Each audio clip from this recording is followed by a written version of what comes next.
This is the Convene podcast. My name is Maggie, digital media editor. Hi, everyone. A quick note before we kick off this episode. This was recorded before convening leaders, so don't be surprised when our editorial team says things as, I hope I'll see this or that or hear that from a speaker at convening leaders. It's just because we recorded before we saw and heard what our main stage speakers had to say. Now, back to the program. Welcome to another episode of the Convene Talk. Today is my turn to pick a topic, and as we have not discussed the December cover story, I wanted to bring it up. It focuses on trust, belonging, and social connection, the elements needed to foster meaningful emotional engagement at events. I like a lot the idea, which is in the opening of the cover story, that while events cannot solve the loneliness epidemic that the world and society is currently experiencing, they have the premise to become an oasis of sorts, a place where people go to refill their emotional tanks. I really like that idea. I could picture it, how we go there and really recharge what we may be missing in our day-to-day lives. And Barbara and Michelle, you both worked on the cover story, and I want to ask you specifically, what was your favorite part of what you uncovered after speaking to all those experts, or, just something that really surprised you? Michelle, maybe let's start with you. Sure. I really enjoyed speaking with Matthew Lieberman, who is a neuroscientist, and he wrote a book 11 years ago called Social: Why Our Brains Are Wired to Connect. And I really thought that he would talk about studies that they've done that have gone deeper into this idea, which he says, why our brains are wired to connect. It would seem like an evolutionary misstep. Why would we be built with this vulnerability where we have to be social, where we're just kind of wired to be social? And he said that our urge to connect and the pain we feel when this is thwarted is one of the seminal achievements of our brain that motivates us to live, work, and play together. So the same areas of your brain that register distress from physical pain also register distress from social pain, from loneliness, from, I think, grief over the loss of someone. And so getting more social is the secret to making us smarter, happier, and more productive. And one of the studies that he talked about 11 years ago in the book, I thought was perfect for events. I didn't put it in the issue because when I asked him about it, he said, well, the studies that they did as an academic, the studies that they did didn't actually bear that out as much as he had expected. But the idea is, he said, it's still a very solid idea, and there have been studies that show that this is effective, is that if you have a workshop and you tell the participants that they are learning in order to teach other participants later on, they retain the information much better than if they are just taking it in and for their own benefit. So it's just a way to sort of, I think, would be great to prep people. Also, if you're going to have workshops where maybe the main moderator or facilitator is not going to be present and there are opportunities to further that idea or the topic in other places and at other times, if you kind of arm people with the idea that they are going to have the responsibility or the opportunity to share that knowledge with others, which I love. But what he has really gone all in on, which I wasn't expecting, is technology. So they now have an app where they have very complex algorithm that enables people to connect on all different levels because of similarities or values, or it's very complex, but it's all achievable through technology. So Barbara, what did you really find when, I think you talked to Don Berger, and you also spoke with, I'm just looking here, two people you spoke with.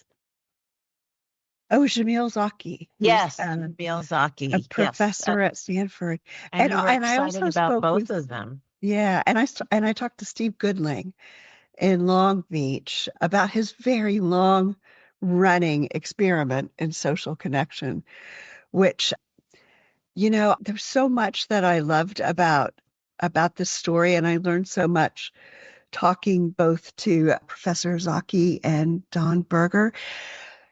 I guess when I talked to Don Berger, he had this he had this revelation himself. His story was that he had a very successful company that a lot of people in the events industry would recognize called Social Tables. And when he was running that, and he talked about how he had felt a lack of belonging throughout his life. And in his company, he tried to manufacture that for himself and for others. And one of his big lessons learned is that you cannot you cannot tell from the outside what other people need to feel like a sense of belonging. And you cannot create just one way to belong and think that people are going to feel a sense of belonging. So just in talking to both of them, I just saw so much opportunity for events. Like we talk a lot about belonging at events. We talk about networking. We talk about collaboration. But both of those conversations showed me how much more there is to be done, how much more there is to be, kind of learned about what kinds of interactions are successful. Just a big surprise. They were very practical, both of them. Jamil Zaki talked about being in an event, or when he does events, he speaks all over the world. He just asks people to turn to the person next to them and answer a very personal question. Like, when was the last time you cried in front of somebody? Which just sounds kind of awful. It's just not something, it seems a little outrageous. And I also can see how much that would kind of break that sense of, create a sense of social connection. I think people would feel varying levels of comfort in answering it, but however they connected with the person next to them, it would create a bond. So I guess that was my big takeaway, that belonging is a little bit, it's abstract, and it means a lot of different things in a lot of different contexts, and you kind of wonder, is it too much to talk about belonging a lot? And I think the answer to this question, particularly in light of all the statistics about what a lack of social connection has on our health, that no, it's not too much to talk about belonging, and we should be doing even more work at our events to create that. I am so interested to hear what the rest of you thought about these stories. And Casey, what's on your mind? Thanks, Barbara. I really loved your interview with Zaki and how he talked about how cynicism and trust in one another has really eroded over time. In 1972, 45% of Americans agreed that most people can be trusted. And then by 2018, that dropped to 30%, which is quite significant. And he talked in the story about how events can really help heal this. It's much easier to be cynical and to be wary of other people when chatting with them online, even if you're in a more niche forum or something like that. He just said, two-dimensionally, when you're interacting with people, you don't have a chance for that real connection and real conversation. And speaking in person, even if you disagree with someone, you're able to connect with them better and come to an understanding, which just speaks to the importance of events. And I love that entire piece. He was great. I didn't talk to him for very long, but when I hung up the phone, I thought of that Maya Angelou quote about people will remember how you make them feel. And, his long-standing work in empathy and kindness was very apparent. I'll chime in here. This is Curt. The whole package, I thought what I liked was just the idea that meetings can be a place where, you know, meetings can fight the loneliness epidemic in a way, in a small way, but not if you go to a lot of meetings, or if you really connect at those meetings, because that's like one of our CL speakers, Scott Galloway, he talks a lot about the epidemic of loneliness with younger men, but I think it's a larger concern, not just necessarily with younger men, but that's sort of what his little niche is, our big niche is. But I just like the idea that planners could, like the things they create, the activations they create or whatever at the events could help battle that and encourage even shy people to make connections and talk to people, even if it's not about the immediate thing that the convention's about, even if it's just like a social type of thing. I think Barbara, you and I were talking yesterday about how we enjoy going to open air markets, like vegetable markets and stuff like that, because you're in this sort of common situation and then you just start talking to people and it leads to funny conversations or whatever, or maybe you end up meeting people. Here in Germany, that's a lot of the ways that I've met the people who now I talk to, or who I see quite a bit, is that, sitting on a bench outside this coffee shop, and something funny happens, so we all laugh, and then we start talking about it, and something like that happens, or, drinking a glass of wine at the wine booth at the outdoor market, and then you start hanging out with people who also come every Saturday to have a glass of wine at that market. It's that kind of stuff, and I love the idea that meetings can do that beyond the professional stuff. Jen? Thanks, Curt. I just wanted to echo what you said. I'm also so curious to know what our speakers are going to touch on, and I have a feeling that both Scott Galloway and Brene Brown will touch on these topics in some way. I was actually listening to a old podcast semi-recently with Brene Brown.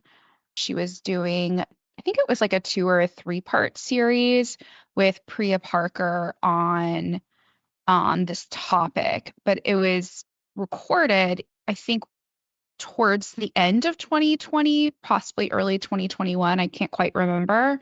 But it was around the period where, vaccinations had kicked in and people were talking about like getting back together and what would that look like again. And it was such an interesting conversation. And I'm curious to know if she picks back up on that, now 4 years later. But I listen to Scott Galloway a lot, and what he says about young men and loneliness, I think that resonates. I feel like I see that in a lot of males in my generation. I'm a millennial, so I'm so curious to see if he connects the dots with our industry. I'm sure he will in some way. One thing that kind of popped into my mind, Barbara, when you were talking about one of your interviewees, and he said something about, I created this company out of this need and want for more belonging in my life. Did I get that right? And you know what that reminded me of? WeWork. Did you all watch that document? It wasn't a documentary because it had actors in it, but it was Anne Hathaway and is that Jared Leto, about the story of WeWork. And obviously things went wrong with WeWork. We all know that story, part of the story. But one of the things that I loved about WeWork and the founder was that he created that entire business out of a desire and need for belonging, because he did not have that in his life. And that the early episodes kind of tell that part of the story. And I think that's why it was so successful, is because it kind of created that atmosphere for a lot of people for a variety of reasons. It obviously failed because of financial mismanagement, but the idea was a good one. And I can think of another example of that, also a company that just failed, but they got the idea right, which was Remote Year. I don't know if, for people who don't know, Remote Year was a company that literally just went bankrupt last week, so that's why it's in my mind. But it was a company that I actually know of because I participated in the program, And it brought together people who wanted to work remotely and travel at the same time. So I did this like years ago, but basically they set up the co-working space, the living spaces, they have a community manager, they have kind of all the logistics worked out. And then, there's a group of people that are all kind of doing the same thing together. And it's a really great way to build community and for something that it is really hard to build community doing, which is traveling while working, living abroad, being a digital nomad.